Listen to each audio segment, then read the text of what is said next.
अब तक हमने देखा कि वो बिल्ली उराहारा से कहता है कि वो दोनों यहाँ पर आके पहुंच चुके हैं, अब डिसाइड करो कि हमें क्या करना है। उराहारा उस बिल्ली से कहता है कि मुझे पता है कि वो लोग यहाँ आ चुके हैं, फिलहाल के लिए हमें बस उन्हें रोकना है। रात को इचिगो रुकिया के लिए खाना लेके आता है, पर वो वहाँ नहीं होती है। वहाँ उस नोट पर लिखा था कि सभी चीजों के लिए तुम्हारा शुक्रिया। रुकिया वहाँ से जा रही थी, तभी दो सोल रिपर उसे देख लेते हैं, जिनमें से एक का नाम रेंजी है और दूसरे का ब्याकुया। जब रुकिया उनसे बचकर भाग रही थी, वो इचिगो और अपने स्कूल लाइफ के बारे में सोचती रहती है। उसे लगता है कि वो यहाँ पर बिलोंग नहीं करती, पर फिर भी यहाँ रहना चाहती थी, पर वो चाहकर भी यहाँ नहीं रह सकती। तभी वहाँ पर रेंजी पहुँच जाता है और उसके ऊपर हमला कर देता है, जिससे वो किसी तरह से डॉज करती है। तुमने यहाँ पर बहुत बड़ा क्राइम कमिट किया है, तुमने अपनी पावर से एक इंसान को दे दी है, हमें तुम्हें सोल सोसाइटी में ले जाना ही होगा, जहाँ तुम्हें मौत की सजा सुनाई जाएगी। जिसके बाद जिसको तुमने पावर्स दी है हम उसे भी मार डालेंगे। रुकिया कहती है कि ऐसी बात नहीं है, उसने किसी को भी अपनी पावर्स नहीं दी है, अभी भी उसके पास उसकी पावर्स है। तभी रुकिया का बड़ा भाई ब्याकुया क्यूचकी उसके पीछे पहुंच जाता है, जो कि एक स्क्वाड का कैप्टन है। इसके बाद रांजी फिर से रुकिया के ऊपर हमला करना शुरू कर देता है, जिससे वो इंजर्ड भी हो जाती है। वो अपना फाइनल हमला करने ही वाला होता है, तभी उसके ऊपर एक एरो आता है। दो लड़के मिलकर एक नाजुक सी लड़की पर हमला कर रहे हैं। ये कहाँ का इंसाफ है, मैं तो बस यहाँ से गुजर रहा था, मैं इसकी मदद करने नहीं आया हूँ, पर मैं इसे तुम्हें मारने नहीं दे सकता हूँ। तू कौन है बे? मैं एक क्विंसी हूँ, जो बस एक कबला नारी की मदद करना चाहता है। दूसरी तरफ इचिगो बाथरूम में होता है, तब उसे लगता है कि उस पर कोई नजर रख रहा है। तभी वो वहाँ कौन को देखता है। जब वो उसे बाहर निकालता है, कौन उसे बताता है कि उसे वहाँ रुकिया ने बंद कर दिया था, वो यहाँ से भाग गई है और वो चाहती है कि हम उसका पीछा ना करें। जब इचिगो उस पूरे नोट को पढ़ता है तो उसमें लिखा था कि इचिगो उन्हें छोड़कर जा रही है और अपनी सेफ्टी के लिए उन्हें उसका पीछा नहीं करना चाहिए। कौन को लगता है कि उसकी जान खतरे में है। पहले तो इचिगो नाराज होता है कि उसको बिना बताए वो चली गई, पर तभी वो कौन के मुंह से पिल बाहर निकालने लगता है। उसी वक्त वहाँ किसके पहुँच जाता है, थोड़ी मदद चाहिए मेरी। वही दूसरी तरफ उरियो हार चुका है, रेंजी उसकी जान लेने ही वाला था, तभी वहाँ इचिगो पहुँच जाता है, जिसके हमले को किसी तरह से रेंजी डॉज करता है। अबे तू है कौन और तेरी तलवार इतने बड़ी क्यों है? इसको देखकर लगता है कि तेरी स्पिरिचुअल एनर्जी बहुत होगी,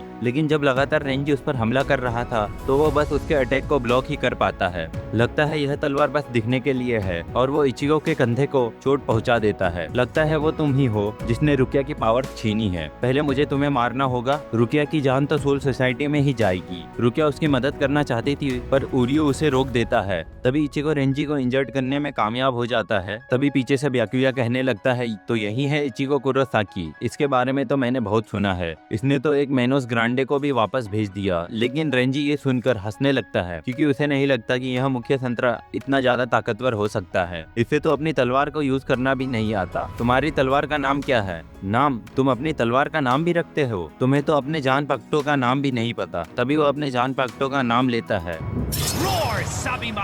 इस ट्रांसफॉर्मेशन के बाद उसकी ताकत बढ़ जाती है और वो इचिगो को बुरी तरह से घायल कर देता है। इचिगो की बुरी हालत हो जाती है और उसे अपने घुटने पर देखकर रुकिया सोचने लगती है कि वो उसकी मदद कैसे करेगा। तभी रांजी उसे खत्म करने जाता है, पर रुकिया आकर उसे रोक देती है और वो इचिगो से यहाँ से भागने को कहती है, पर इचिगो नहीं हिलता और फिर उससे लड़ने के लिए खड़ा हो जाता है। जिसके बाद अचानक से ही इचिगो की ताकत बढ़ने लगती है और उसका स्पिरिचुअल प्रेशर बढ़ने लगता है। इससे उसकी स्पीड भी बढ़ जाती है और वो रेंजी को घायल कर देता है। रेंजी को समझ नहीं आ रहा था कि अचानक से ये हुआ क्या, इसकी ताकत कैसे बढ़ गई, पता नहीं मेरे साथ हो क्या रहा है, मुझे जरा भी दर्द नहीं हो रहा, ऐसा लगता है जैसे मैं इनविंसिबल हो चुका हूँ। रांजी फिर से उसके ऊपर हमला करने की कोशिश करता है, लेकिन इस बार इचिगो उसे ब्लॉक कर देता है और वो अपनी इस नई ताकत से वो रेंजी को हराने में कामयाब हो जाता है और वो उसके ऊपर अपना आखिरी हमला करने ही वाला था, पर तभी उसे कुछ अजीब सा फील होता है। उसकी तलवार कट जाती है और उसका दूसरा हिस्सा ब्याकुया के हाथ में था। यहाँ क्या हो रहा है, वो तो वहाँ पे है, तो तलवार उसके पास कैसे गई? कैप्टन फिर से अपनी तलवार पर हाथ रखता है, पर इससे पहले कि इचिगो कुछ कर पाता लड़ाई खत्म हो चुकी थी। ब्याकुया की स्पीड इतनी ज्यादा थी कि इचिगो को पता ही नहीं चला कि वो कब घायल हो गया, जिसके बाद वह जमीन पर गिर जाता है। इचिगो मरने की कगार पर पहुंच चुका है, तो रुकिया उसकी मदद करने के लिए वहाँ से जाने लगती है, पर रेंजी उसका गला पकड़ लेता है। रेंजी के हिसाब से इचिगो पहले से ही मर चुका है और अगर वो उसकी मदद करने जाती है तो रुकिया के क्राइम क्राइम और ज्यादा बढ़ जाएगी, इसलिए वो उसे आगे नहीं जाने देता। पर रुकिया कहती है कि उसे फर्क नहीं पड़ता कि वो बस अपने दोस्त को बचाना चाहती है। पर कैप्टन कहता है कि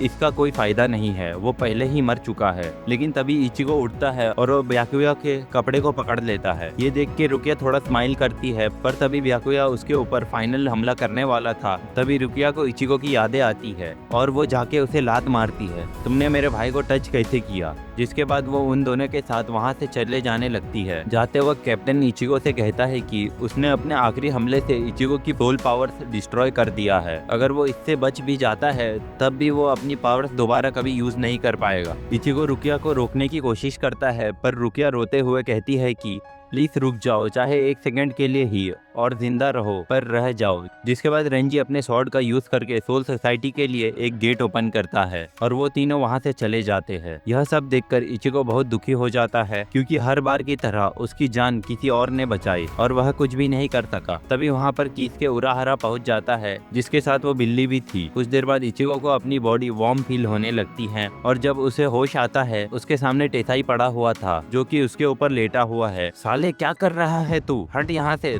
तभी वहाँ पर किसके आता है, तुम्हें मैंने बचाया है, और रुकिया अब तक सोल सोसाइटी में जा चुकी है। इचिगो उससे पूछता है कि क्या वो रुकिया को सोल सोसाइटी में जाकर बचा सकता है। किसके कहता है कि ये पॉसिबल है, पर इसमें और भी ज्यादा खतरा है। जिसके बाद वो उरियो के बारे में पूछता है तो किसके बताता है कि उसने वहीं पर उसे हील कर दिया था और उसे अपने साथ यहाँ आने को कहा, पर उरियो ने यहाँ आने से मना कर दिया क्योंकि उसे ट्रेनिंग करनी थी। इचिगो अभी भी जाकर रुकिया को बचाना चाहता है, पर किसके उसे बताता है कि सोल सोसाइटी के रूल के हिसाब से किसी क्रिमिनल को 30 दिन के बाद ही एग्जीक्यूट किया जाता है। वैसे भी उसके पास जरा भी पावर्स नहीं बची है तो वो कुछ भी नहीं कर सकता, और जब उसमें पावर थी तब भी वो रेंजी से हार गया और ब्याकुया के मूव तो उसे दिखाई ही नहीं दे रहे थे। तो 10 दिन तक उसे ट्रेनिंग करनी होगी और 7 दिन किसके को सोल सोसाइटी का दरवाजा खोलने में लगेंगे। तो सोल सोसाइटी में जाकर रुकिया को बचाने के लिए उनके पास 13 दिन हो गए। इचिगो को उसकी बात माननी ही पड़ती है, क्योंकि अब उसके पास सोल रिपर्स की पावर भी नहीं बची है, तो वह पता नहीं क्या करेगा।